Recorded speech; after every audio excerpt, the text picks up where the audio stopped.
Ja, grüß euch benannt und einen sakrisch guten. Jetzt Kasperl. Leute, ich habe die Kommentare von meinem letzten Video noch nicht durchgelesen. Das werde ich gleich im Anschluss hier dran machen. Ich bin nur gerade von der Malo hingekommen und habe gesehen, dass der liebe Ofi ein Video hochgeladen hat. Und da steht im Titel: Rainer geht, aber Shuyoka übernimmt das Zepter.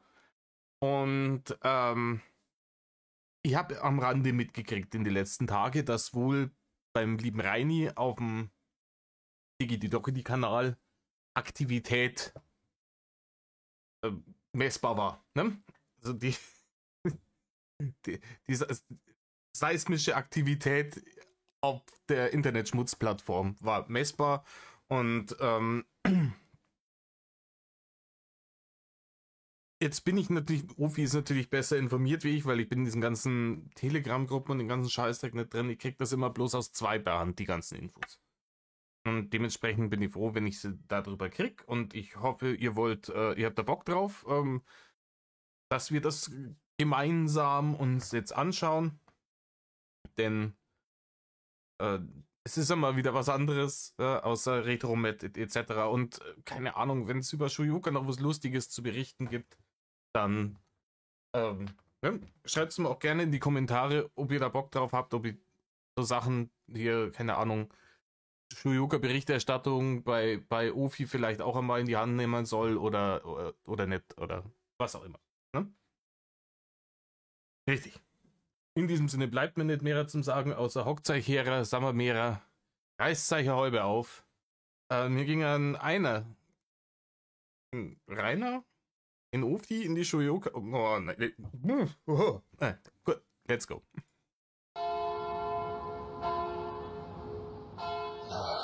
Ofenkäse.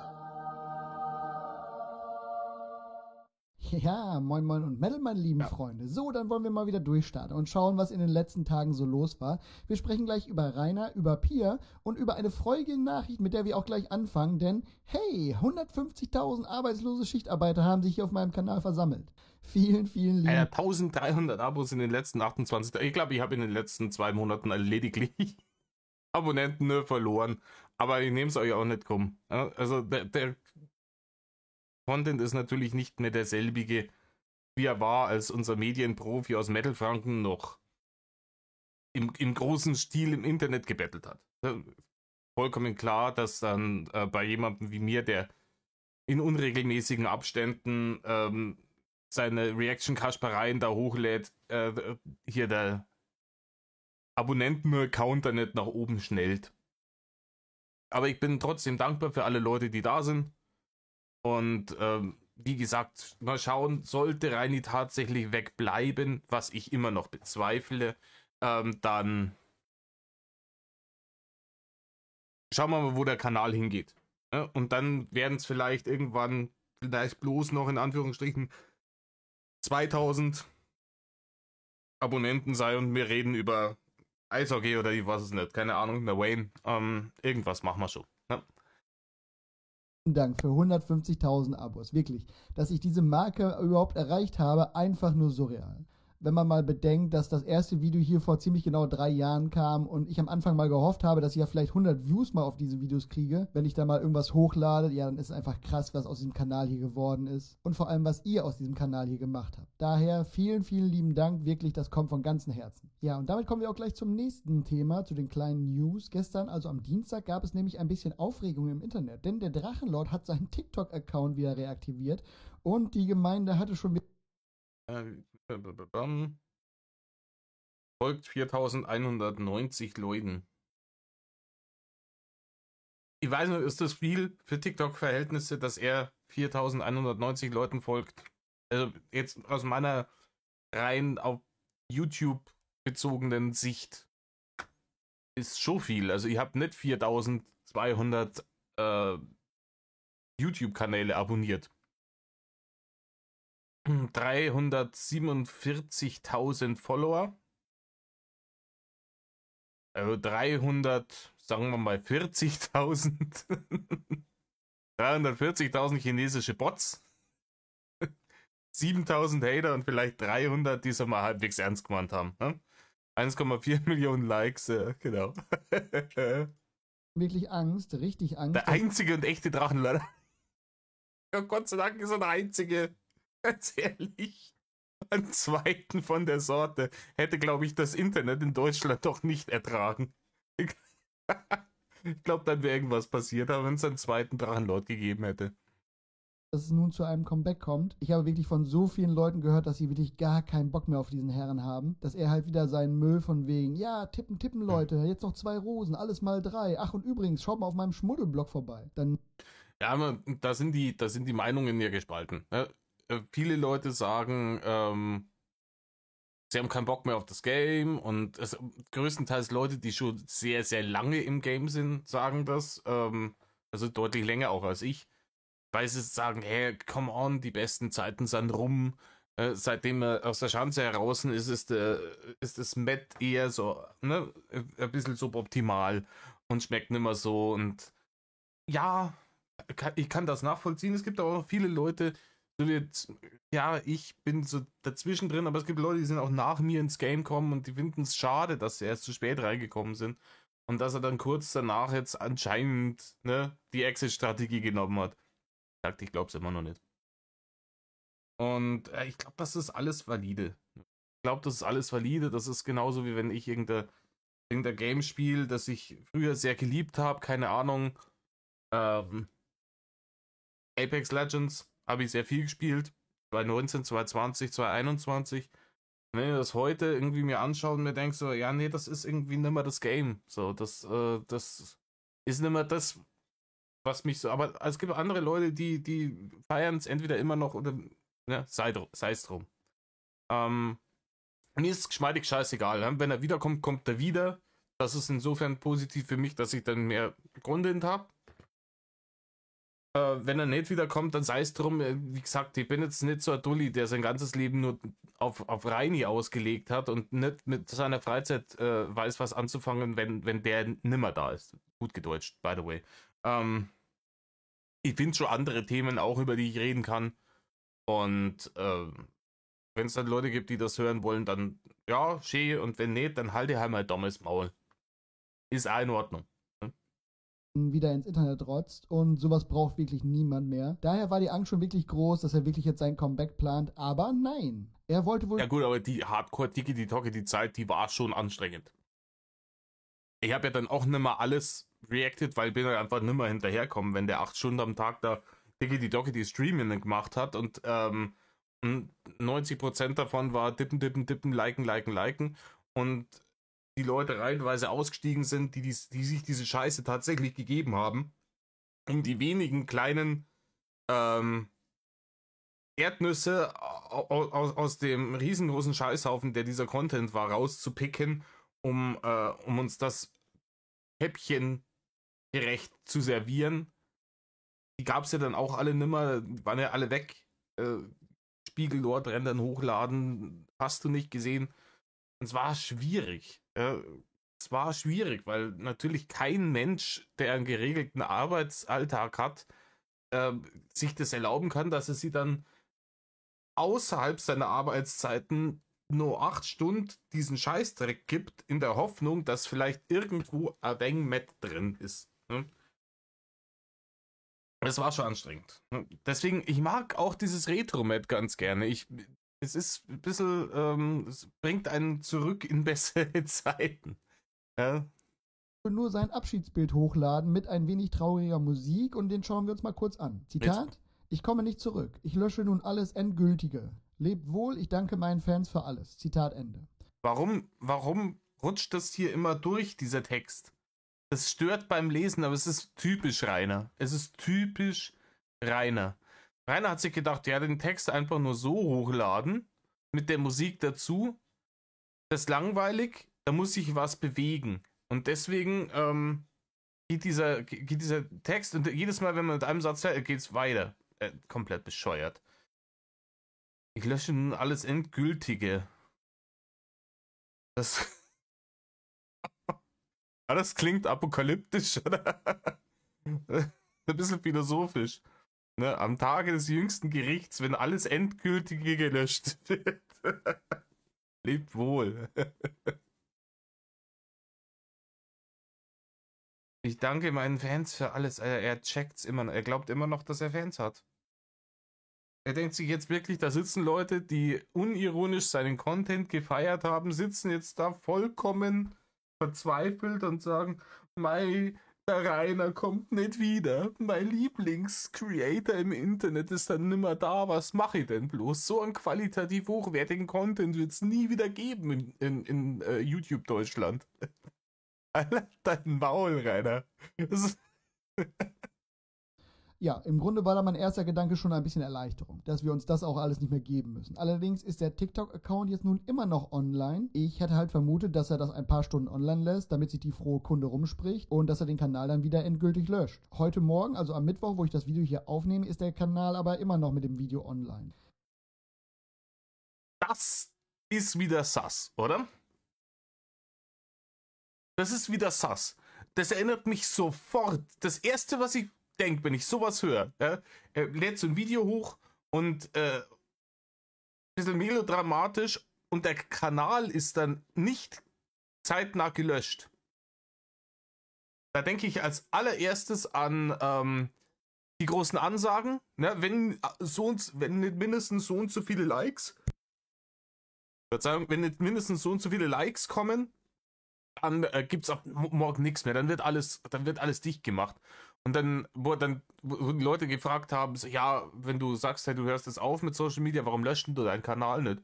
Ja, nein, das ist wie sein Kind und den löscht er nicht. So eine Geschichte, oder? Oder die Geschichte, wo er damals seinen Tod vorgetäuscht hat. An die zwei Dinge muss ich sofort denken, wenn ich höre, okay, der hat so ein Ding hochgeladen, ja, und einen Tag später ist der Kanal immer noch existent. Hoffen wir mal, dass er sein Versprechen wahr macht und alles weitere löscht. Und im Endeffekt ist das ja auch wieder ein typischer Rainer-Take, den wir hier erlebt haben. Um mitzuteilen, dass er nicht wieder zurückkommt, kommt er wieder zurück. Stimmt. Das ist... Ja, Ufi, da hast du recht. Ich finde... Auch das, meiner bescheidenen Meinung, ich interpretiere das jetzt immer mal so, Anzeichen, dass er wieder zurückkommt. Oder zumindest, dass er es vorgehabt hat. Ja? Das ist so, wie wenn ich, keine Ahnung, wenn irgendjemand im Laden klaut und dann an der Kasse vorbeigeht mit irgendwas, was er geklaut hat in der Hosentasche und denen an der Kasse doch kurz sagt, im Übrigen, ich hab fein nichts geklaut. dass die dann sich denken, Moment, die schauen uns vielleicht einmal genauer an. Er hätte ja auch einfach wegbleiben können und alles wäre gut gewesen. Ja. Aber ja, er musste nochmal online kommen, um zu sagen, nein, ich komme nicht mehr zurück, indem er halt wieder online kommt. Aber hey, natürlich nur, um die Fans zu informieren, ist klar. Komischerweise hat er im Nachhinein auch noch diese Like-Funktion ausgeschaltet. Er war da schon bei über 1000 Likes auf diesem Bild und ich denke, er wollte mal schauen, wie die Reaktionen so darauf ausfallen. Naja, und ob das jetzt nun wieder so wird wie damals, als er seinen Tod vorgetäuscht hat und dann wiederkam, ja. Ja, Ofi. Ich weiß es nicht, aber ich hoffe es natürlich nicht. Aber ich wurde noch auf eine ganz interessante Sache von einem Twitter-Nutzer darauf hingewiesen, die ich mal mit euch besprechen möchte in Bezug auf Reini. Denn Reini hat ja immer gesagt, ja, er ist der meistgemobbte Mensch im Internet und er kämpft dagegen mit seiner Präsenz und allem. Ja, wissen wir alles, dass das Bullshit ist. Reini war niemals der meistgemobbte Mensch im Internet. Reini ist gehasst worden von sehr vielen Leuten, überdurchschnittlich vielen Leuten und zwar mit Zurecht, ne? Und wenn man sich jetzt nun mal bei einer Suchmaschine so umschaut und so Sachen eingibt, wie Hass im Internet oder meistgehassteste Mann im Internet oder halt solche Schlagwörter ohne direkten Bezug auf den Drachenlord, dann kommen bei Google halt überhaupt nicht zu Rainer raus. Dann kamen irgendwelche Sachen zu Axel Voss, der damals ja als Politiker da Artikel 13 mal durchbringen wollte, oder halt Serien oder auch bestimmte Hilfsseiten und so weiter, aber nichts zu Rainer. Und das ist natürlich zum einen vollkommen richtig, aber zum anderen auch absolut verständlich. Ja, das ist A richtig und B falsch, ne? Denn er war nie das riesige Mobbing-Opfer. Ja. Und außerhalb der Bubble ist Rainer jetzt schon komplett vergessen. Dafür, dass er der am schlimmsten Betroffene war überhaupt, wie er sich ja immer gesehen hat, kann man hier ganz klar sehen, wenn man so Wörter wie jetzt zum Beispiel Drachenlord weglässt und einfach nur solche generellen Wörter dann sucht, wird er damit nirgendwo mehr verbunden. Und wisst ihr, was das heißt? Die Kritiker hatten die ganze Zeit recht. Verschwindet er aus dem Internet, hat er seine Ruhe. Ja, Käsebries, ne? Ja. Man möchte fast meinen, dass, wenn tausende Leute ihm sagen, Rainer, hör auf, im Internet die Leute zu provozieren, dann kommen die nicht mehr zu dir. Ne? Dass da was dran ist. Er ist in der Öffentlichkeit schon komplett in Vergessenheit geraten und das wird auch mit der Zeit immer mehr werden in den jeweiligen... Ja, ich und ein paar andere von meinen Kollegen Kasperl, Reaction Kasperlen, machen halt immer noch Retro-Met und solche Nummern, aber ich sag, das ist halt ein Hobby. Ne? Und ich bin spät genug ins Game eingestiegen, dass ganz vieles gibt, was ich noch nicht gesehen habe und was ich noch reacten kann und wo es mir echt auch nur Spaß macht. Und ja, aber klar, hier die großen News-Kanäle, nenne ich es jetzt einmal, Anti-Mobbing-Guys und sowas, die freilich, wenn der nicht mehr da ist, passiert da nichts mehr. Hm? Ofi hat sich jetzt ja auch eher auf Shoyoka eingeschossen, was ich natürlich vollkommen nachvollziehen kann, aber wenn ich die Reichweite, wir haben vorhin gesehen, 150.000 Abonnenten auf einem monetarisierten YouTube-Kanal. Wenn ich die Reichweite hätte, würde ich auch straight up einfach denselben Upload-Schedule beibehalten wie vorher, so oft wie möglich, weil da geht Unmengen an Barren rein. Ich möchte nicht wissen, was der irgendwie pro 1000 Klicks kriegt, ey. Das glaube ich geht ganz gut hoch. Ja. Und wie gesagt, gönne ich ihm. Er steckt einen Haufen Arbeit rein und er macht das deutlich professioneller als jetzt zum Beispiel unser Eins hier. Ne? Wir haben ja damals die Kanäle ungefähr gleich aufgemacht. Ich glaube, Ofi hat sogar 3 Wochen nach meinem Kanal seinen aufgemacht. Und es gibt natürlich einen Grund, warum ich nicht auf die 6.000 Abonnenten komme und Ofi hat 150.000. Ne? Ist viel höherer Production Value, sehr viel mehr Aufwand und dann sei es ihm halt auch gegönnt. Gell? Babbeln. Naja gut, auf jeden Fall von meiner Seite aus, lieber Rainer, tschö, viel Spaß im sächsischen Exil. Ich hoffe, in Kürze wird sich niemand mehr an deine Schandtaten erinnern und Rainer Winkler wird nur maximal als machendes Beispiel in der Erziehung für Jugendliche genannt werden, wenn es um das Thema mangelnde Medienkompetenz geht. Ja, in diesem Ja, das ist keine Ahnung. Heißt dann die Unterrichtsstunde auch so? Die Medienkompetenz und Unterrichtsstunde, heißt die dann Wingel oder so?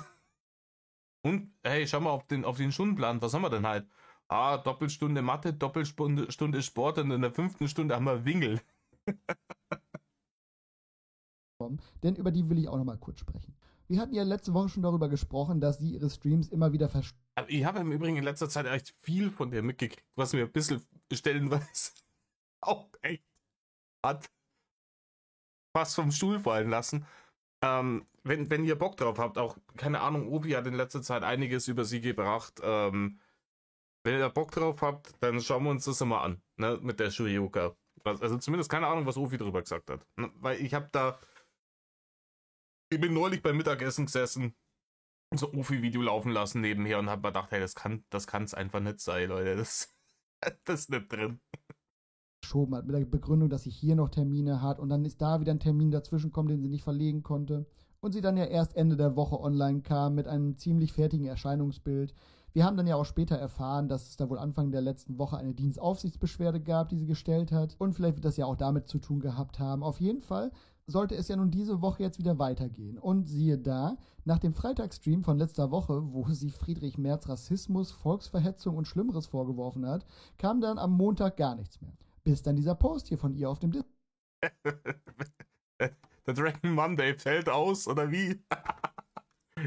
Meint er das mit Shoyoka übernimmt das Zepter? Ist das jetzt hier schon so Winkler-esk, dass sie sich nicht mal mehr die Mühe macht, sich in diesen Stream reinzuhocken, um die Barrende von diesen vollkommen schwindligen Leuten, die da immer noch denken, dass sie da recht hat und dass sie wirklich einen validen Punkt hat, bei der ganzen Scheiße dieses Internet trotzt, dass sie tatsächlich nicht einmal mehr dazu den Bock hat, dass dann einfach bloß irgendwelche Social Media Posts kommen, der Dragon Monday fällt leider aus.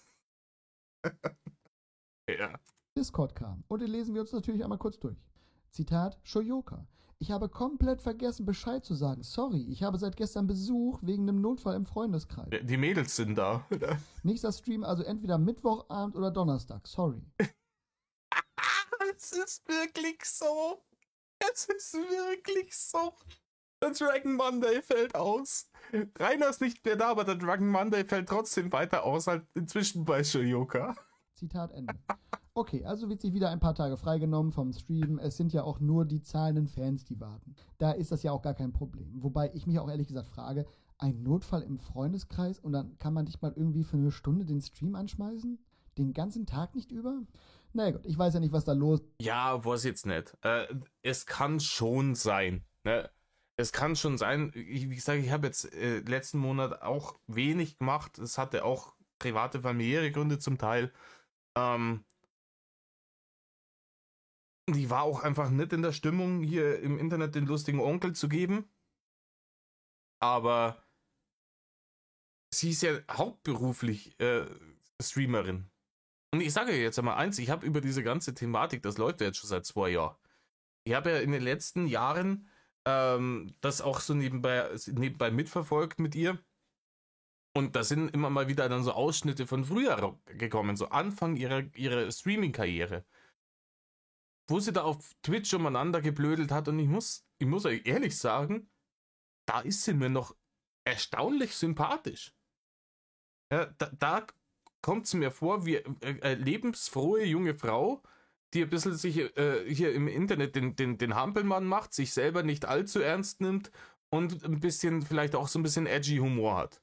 Gut, das Ganze natürlich gepaart mit so einer, meiner Meinung nach, ist jetzt mein persönlicher Eindruck, so ein bisschen grenzwertiger Sexualisierung. Also ich habe da schon auch den Eindruck gehabt, dass man sich gedacht hat, okay, ich mache das jetzt ein bisschen anzüglich, soweit das auf Twitch möglich ist, ohne den Bannhammer zu kassieren, um ein gewisses Klientel auf mich aufmerksam zu machen und da Kohle zu kriegen. Ja, also reden wir es auf Deutsch. Ich hab das Gefühl gehabt, dass sie sich gedacht hat, Alter, ich mache jetzt Teenager horny, dann geben sie mir ihr Geld. Ne, aber wie gesagt, so tief bin ich in der Materie auch nicht drin, aber es sind schon immer so schlüpfrige Anspielungen gefallen und die Outfits und das ganze Klump.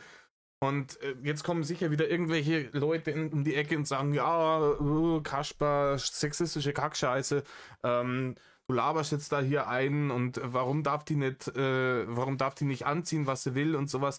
Jeder darf anziehen, was er will. Ich habe nur das Gefühl gehabt, dass bei ihr Kalkül war und ob das jetzt vielleicht in meiner peak-misogynen Grundhaltung als weißer Heterozis-Mann liegt oder nicht, weiß ich nicht, aber das war halt mein Gefühl. Trotzdem war sie mir überwiegend sympathisch in diesen alten Clips, die ich da gesehen habe, weil sie mir, wie gesagt, vorgekommen ist wie eine lebensfrohe junge Frau, die sich selber nicht zu ernst nimmt und einfach Gaudi hat an der Sache, die sie da macht. Ja? Ist. Aber ich habe so ein bisschen die Vermutung, dass es ein vorgeschobener Grund sein könnte. Denn ich habe ja auch schon mal gesagt, dass ich das Gefühl habe, dass sie zu diesen Leuten gehört. Da gibt es ganz viele, vor allem seitdem man halt wirklich über Social Media so einfach so viel Geld verdienen kann, dass sie zu den Leuten gehört, die einfach zu früh zu erfolgreich über Social Media, über Internet geworden sind und mit diesem Ruhm nicht klarkommen und vollkommen abgehoben sind irgendwann. Also das ist mein persönliches Gefühl. Wie gesagt, alles, was ich hier sage, ist nur meine Meinung. Alle Disclaimer wurden disclaimed. Und das hatten wir ja relativ oft. Ja? Wenn du dir anschaust, ich habe diese Kasper im peripheren Sichtfeld, immer, wenn man sich auf YouTube lang genug bewegt, kriegst du die alle irgendwann einmal reingespült. Ob das jetzt irgendwie ein Unge ist oder ein Mickey TV oder keine Ahnung, danke, Alblali. Da gibt es ganz wenige, die irgendwo auf dem Teppich geblieben sind. Ja, Gronk, aber ich glaube, der war schon älter, wo er angefangen hat mit dem. Aber jetzt stellt euch einmal vor, ich weiß nicht, nehme an, viele von euch sind ungefähr in meinem Alter, aber jetzt stellt euch einmal vor, ihr hättet mit Anfang 20 oder noch früher sogar, noch in den späten Teenageralter, durch Streamen im Internet auf einmal 5-stellige Beträge im Monat aufs Konto gespült gekriegt. Was das mit einem und tausende von Leuten, die einem zujubeln und einem den ganzen Tag irgendwie sagen, wie geil man ist. Oh, Alter. Ich weiß nicht, was das ist. Mir ist es unangenehm. Mir ist es unangenehm, wenn die Leute kommen, wenn mal jemand kommt und sagt, hey, ich finde das super, du machst da ganz tolle Sachen. Komm, das ist gut, ich kasper im Internet ein wenig rum. Und ich glaube, dass in Kombination mit der Erziehung, die diese Leute genossen haben, ne, zu einem sehr großen Teil, ihr kennt diese Helikoptereltern, die ihren Kindern den ganzen Tag nur eintrichtern, sodass sie der einzig wichtige Mensch auf der Welt sind. Ich glaube, dass das wirklich bei solchen Leuten dazu führt, dass die einen Knick in der Optik haben, den Blick auf die Realität verlieren. Und wenn die dann nochmal mit Kritik konfrontiert werden und wenn sie noch so valide ist, dann haut sie den Schalter raus. Ja, dann wissen die gar nicht mehr, was los ist. Dann denken die sich, aber ich bin doch der große Internet-Kasperl. Und warum finden mich jetzt nicht alle geil? Und ich habe doch immer recht. Wir haben doch bisher immer alle Zucker in den Arsch geblasen. Warum kommt jetzt hier jemand und sagt, dass ich Scheiße erzähle? Das geht immer gar nicht. Und dann geht der Krieg los. Auch Kontakt zu alten Freunden von Shuyoka, die sie noch aus ihrer Zeit aus Österreich kennen und aus ihrer Anfangszeit als Streamerin. Und da hochinvestigativ, Herr Ofenkäse. Wurden mir ein paar Storys erzählt, dass sie das auch wohl früher schon so gemacht haben soll. Halt viel geschoben mit Ausreden, wenn sie einfach keinen Bock hatte. Da gab es zum Beispiel mal eine Story, dass sie meinte, sie hat im Moment kein Internet und könnte nicht streamen. Sie dann aber den restlichen Tag Overwatch gezockt hat und die Freunde im Account halt sehen konnten, dass sie online ist und am Zocken ist. Ihr habt genau so einen Spätzler mal gehabt. Die Freundschaft ist inzwischen auch zu Bruch gegangen, weil der war ein bisschen komisch. Und der hat genau dieselbe Scheiße. Der hat damals eine Ausbildung gemacht, die relativ anspruchsvolle Geschichte. Und wenn wir am Wochenende gesagt haben, hey, wie schaut's aus? Hey, lass einen drauf machen. Ja, machen München unsicher. Und dann hat es immer geheißen, oh na, ich kann das Wochenende nicht.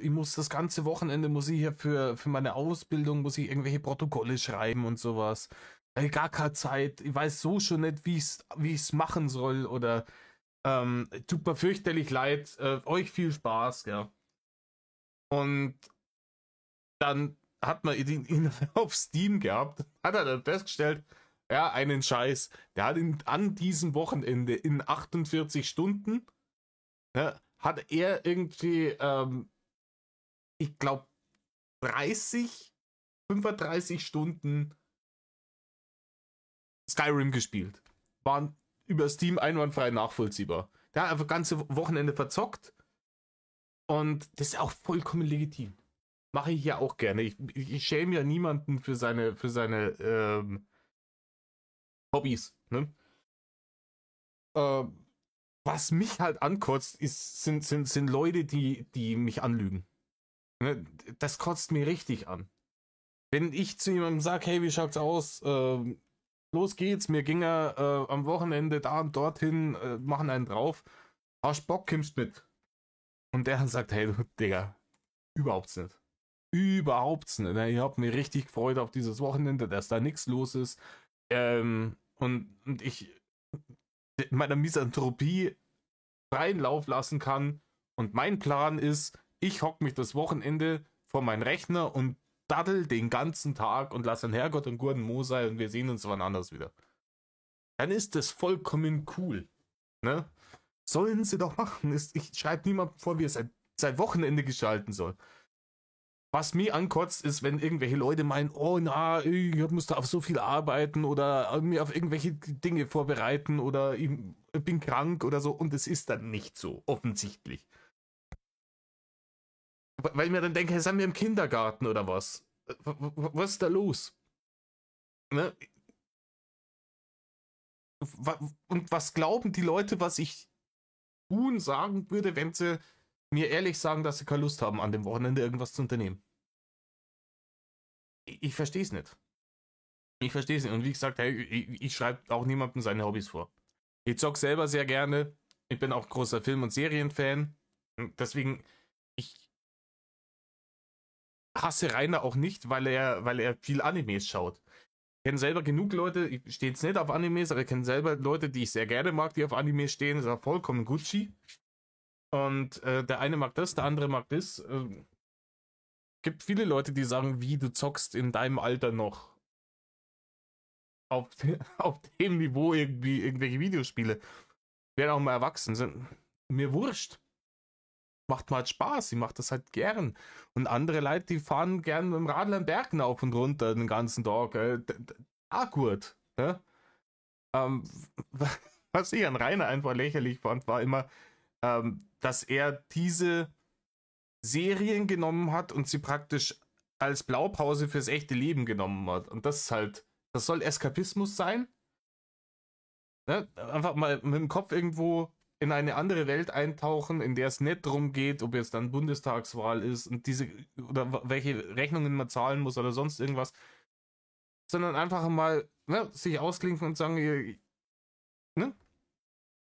Aber ich würde im Leben nicht drauf kommen, dann irgendwie aus meinen Lieblingsserien, Lieblingsfilmen zu sagen, keine Ahnung, ne? Ich mache jetzt das und das so und so, weil der Frodo hat das auch so gemacht. Und ja, dann bin ich halt hängen geblieben. Solange ich mir die Scheiße anschaue als Eskapismus und als Hobby und vielleicht halt auch mit Gleichgesinnten drüber diskutieren, vielleicht Fan-Theories erstellen oder sonst irgendwas, alles cool. Ne? Man darf halt nur nicht den Fehler machen und sich denken, nee, das ist jetzt das richtige Leben.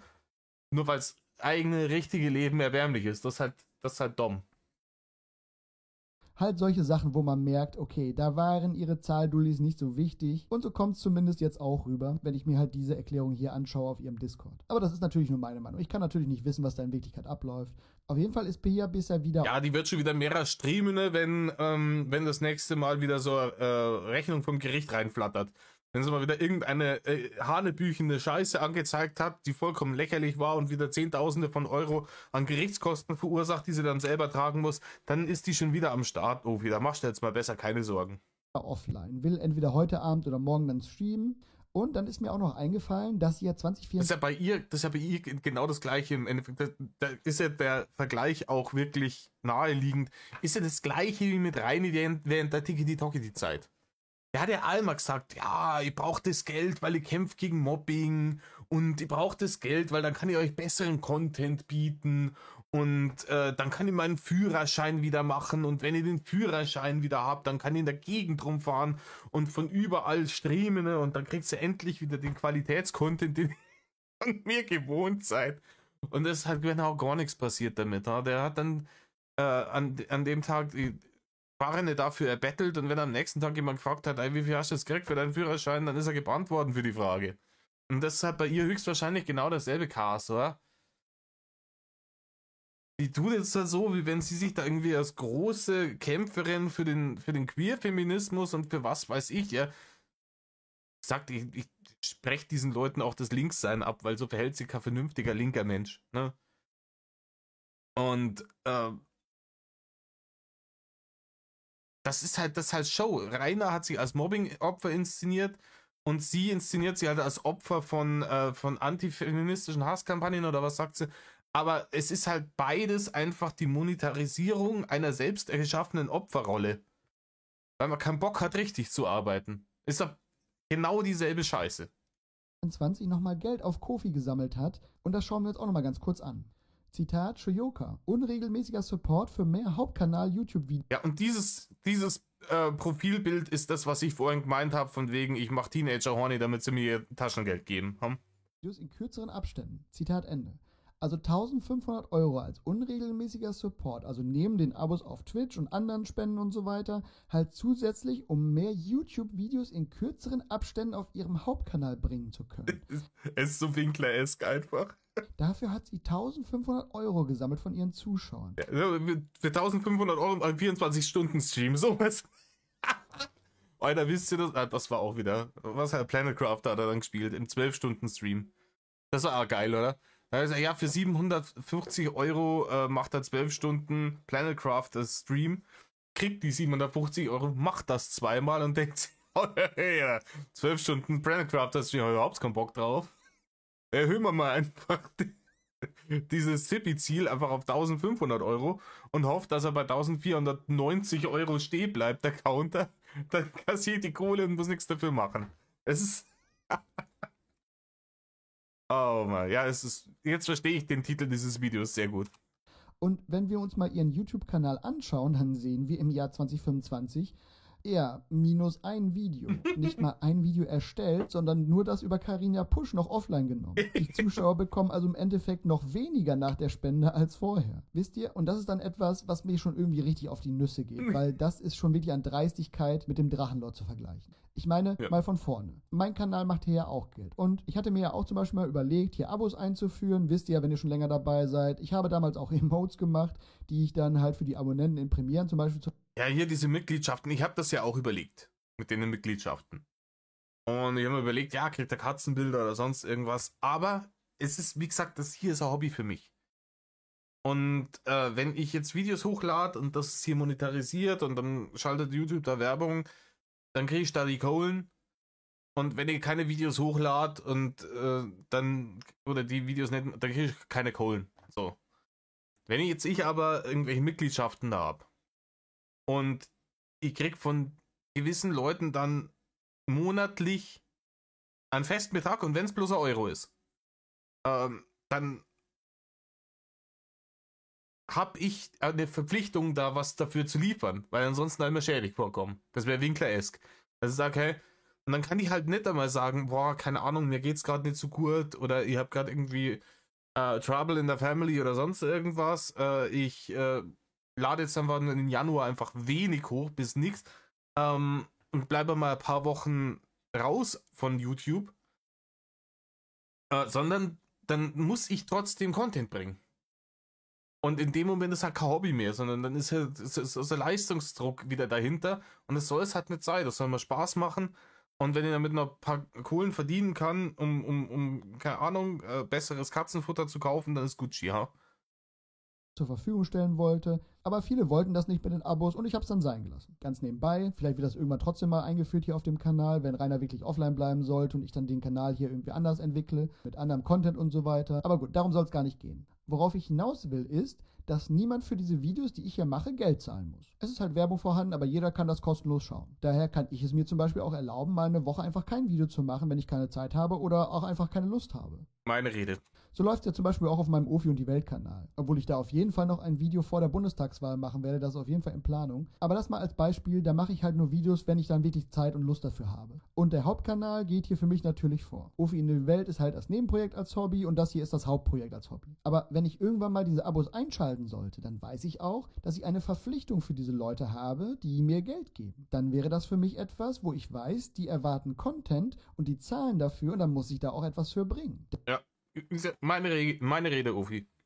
Gebe ich ihm zu 100% recht. Ja. Denn, so sollte es meiner Meinung nach halt sein, ist das dann auch ein Geben und ein Nehmen. Wenn ich oder irgendein anderer Streamer Geld nimmt, dann hat er gefälligst auch die Aufgabe, dann dafür etwas zu liefern. Sonst, wenn du keine Lust hast zu streamen oder Videos zu machen, ja, dann schalte die Abos aus in der Zeit. Für mich ist das sonst Abzocke. Aber bei den Abos könnte ich es ja vielleicht noch verstehen, weil da gibt es ja auch andere Standpunkte, so nach dem Motto, man möchte den Content Creator vielleicht noch unterstützen, wenn er eine Schreibblockade oder gerade irgendwie kreativ nicht in der Lage ist, irgendwas. Ja gut, aber das zählt halt wirklich auch nur für hauptberufliche Content Creator. Ne? Also wenn ich das wirklich hauptberuflich mache, keine Ahnung, wenn ich jetzt jemand, der so Schreibblockaden ja nach eigener Aussage schon häufiger gehabt hat, einen Just Nero anschaue und ich weiß, okay, der hat manchmal schwierige Zeiten und da kann er nichts machen und so und ich bleib trotzdem irgendwie Kanalmitglied bei dem, nur damit halt weiter Barren fließen, damit er über diese Durchstrecke rüberkommt und freue mich drauf, wenn er wieder was bringt, wenn es ihm besser geht, schön gut, aber das zählt halt meiner Meinung nach das Argument nur für hauptberufliche Content Creator. Ne? Für hobbymäßige Kasperl weiß ich nicht. was zu machen oder sowas, okay. Aber wenn wie Shoyoka nochmal extra Geld sammelt über ihre Spendenseite mit dem expliziten Ziel und den Hinweis darauf, dass sie mit diesem Geld dafür sorgt, dass mehr YouTube-Videos kommen in Ja, wie gesagt, das ist halt Winkler-esk. kürzeren Abständen und sie dann Kann er besseren Content machen, weil die Brot und Brötchen und bla bla bla. Und eine Woche später fällt er wieder aus, der Dragon Monday. nichts davon macht, sondern in 2025 nun Videos sogar runtergenommen hat, beziehungsweise wahrscheinlich runternehmen musste und die zahlenden Zuschauer noch weniger Inhalt bekommen als vor den Spenden. Ja, da muss ich schon wirklich sagen, hier ist ein Punkt erreicht, das ist schon wirklich mies. Mit Ja, das ist schäbig. Auf jeden Fall schäbig. Brauchen wir nicht reden. diesem falschen Versprechen, irgendwie Geld einzusammeln, dann im Dezember so Aussagen zu hören wie, ja, das ist quasi schon alles fertig und dann habe ich ja noch das KuchenTV, was jetzt Ja, das ist aber auch wieder Winkler-esk. Ja, ihr habt das schon alles fertig, ist alles in der Pipeline, bla bla bla bla bla. Ja. Und stellenweise im selben Video, wo er dann noch gesagt hat, ja, eigentlich ist noch gar nichts passiert. Er hat noch nichts getan. ein bisschen hinten angestellt wird, aber da ist auch schon dran gearbeitet und. Und dann kommt einfach nichts. Die zahlenden Zuschauer schauen in die Röhre und die zweitgrößte Twitch-Streamerin in der Dachregion macht sich ein schönes Lotterleben von dem Geld. Meiner Meinung nach highly beängstigend, so ein Verhalten. Und mich erinnert das halt wirklich sehr an einen Drachenlord, der halt auch immer extrem viel versprochen hat, Geld eingesammelt hat und dann sehr wenig geliefert hat. Aber ich glaube bei Nichts, Ufi. Er hat nichts geliefert. Alles, was er dann noch geliefert hat danach, war, wenn die Barne alle waren, ein weiteres Video, ein weiterer Stream mit hohlen Versprechungen, was er dann doch noch alles umsetzt. Portugal oder was weiß ich, was, wenn man ihm Geld gibt oder wenn du ihm eine Jahreskarte fürs Schwimmbad bezahlst. Bei Shoyoka ist das in einer Hinsicht anders. Und das möchte ich auch mal ansprechen. Denn Shoyoka hatte ja schon eine Fanbasis. Und diese Fanbasis hat eine Shoyoka durch ihre Polarisierung so auf dieses Wir gegen die eingetrimmt. Ich glaube, viele ihrer Supporter sind nur noch bei ihr, weil sie die anderen nicht gewinnen lassen wollen. Da geht es nicht mehr um Content oder um auch irgendwie was Shoyoka macht. Shoyoka vermarktet ihre Opferrolle meiner Meinung nach einfach nur. Ja, habe ich ja vorher auch gesagt, ja, aber ich glaube, das hat dann auch bei ihr, weil sie hat ja tatsächlich echt Supporter im Gegensatz zu Reini. 99% von der Kohle, die Reini gemacht hat übers Internet, ist von irgendwelchen Hatern gekommen, die ihm halt genügend hingeschmissen haben, dass er nicht verhungert, zum Leben zu wenig, zum Sterben zu viel und sich dann daran ergötzt haben, dass er da damit nicht auskommt und meint, er hat tatsächlich Fans. Aber sie hat ja tatsächlich irgendeine Fanbase und sie hat ja sicher auch noch Hardcore-Leute. Es gibt ja genügend Leute, die so schwindlige Ansichten haben wie sie. Und natürlich wird das dann irgendwann so eine religiöse Kiste. Es ist dann irgendwann ein Wir gegen die, ne? Und das ist wie bei den Kreuzzügen. Gott ist auf unserer Seite. Wir kämpfen für das Richtige. Wir sind die Krieger des Guten. Und wir lassen uns nicht unterkriegen. Und wenn es unser Leben kostet. Fanatische Kackscheiße ist das. Nur sehr gut und zieht daraus halt sehr viel Geld ab. Und das muss man ganz klar mal so sehen. Wenn man jetzt zum Beispiel diese 1500 Euro für YouTube-Videos sieht, die halt im Grunde nur zu weniger YouTube-Videos geführt haben. Und da sie ja damals... Ja gut, aber die hat halt das Gericht und der Anwalt von ihrer gekriegt. Und der Anwalt von KuchenTV. Und der von Tobias Huch. Und der von Schieß mir ins Knie, von wem nicht noch alles. Eine Fanbase sich aufgebaut hat aufgrund ihrer Gaming-Streams und so weiter. Instrumentalisiert sie diese nun für den Kampf Shoyoka gegen die alle anderen. Und quetscht dann noch den letzten Euro aus diesen Leuten heraus mit Spenden für Anwälte, wo sie über 38.000 Euro ja gesammelt hat. Oder halt diese 1.500 Euro für YouTube-Videos, die nicht kommen. Oder die Twitch-Abos, wo sie im Januar halt ständig wieder absagen musste wegen Termin. Oder jetzt wegen Freunden und so weiter und so weiter. Und meiner Meinung nach, liebe Pia, wenn du Geld nimmst von deinen Zuschauern und dich halt nicht nur über Werbung finanzierst, dann hast du auch diesen Leuten gegenüber eine Verpflichtung. Und wenn du das nicht einsiehst, dann scheint dir die Community eigentlich wohl nichts wert zu sein. Und für eine Shoyoka zählt halt wohl nur eine Shoyoka. Und ich glaube, da bin ich schon sehr nah an der Wahrheit dran. Oder was meint ihr? Ich bin auf jeden Fall der Meinung, Das sehe ich auch so, ja. wenn eine Shoyoka sich einen schlanken Fuß machen kann und es genügend Leute gibt, die ihr Lotterleben dann finanzieren, dann geht es ihr ganz gut damit. Schlechtes Gewissen oder sowas, ich glaube, da ist nicht viel von vorhanden. Ja, die Parallelen zu unserem Reini, überall sind sie vorhanden. Aber nun gut, wir lassen uns mal überraschen, wann sie wieder streamt und wann das nächste YouTube-Video kommt, für das sie ja so viel Geld gesammelt hat. Ob wir wohl im Februar noch was erwarten können? Ja, wir können gespannt sein. In diesem Sinne wünsche ich euch allen einen wunderschönen Tag. Ich sage vielen Dank fürs Zuschauen und bis zum nächsten Video sage ich, Medal of, meine Freunde. War ein gutes Video. Ja, ich sehe es genauso. Die, wenn einfach dabei geblieben wäre, im Lolita-Outfit irgendwelche horny Teenager, um ihr Taschengeld zu bringen, dann wäre es auch Gucci gewesen, ne? Da hätte sich ja keiner dran gestört. Aber, oder wenn man irgendwann einmal eingesehen hätte, dass man einfach hochtrabenden Bullshit verzapft hat, zwar nicht zu knapp, wäre das auch cool, ne? Aber, wurscht. Ja, wo sind wir denn jetzt? 45 Minuten. Uiuiuiui. Gut, doch länger geworden. Ich dachte, das ist so ein 20-Minuten-Take, den wir hier machen. Aber ich habe mich schon wieder verquasselt. Okay, Leute, in diesem Sinne, wir werden sehen. Ich halte natürlich auch auf dem Laufenden, was die reine Thematik angeht. Beziehungsweise halte ich euch nicht auf dem Laufenden. Auf dem Laufenden halten euch andere Leute. Aber ich gebe dann trotzdem meinen Senf dazu. Und ansonsten tut nicht, was Reini tut und Medal auf.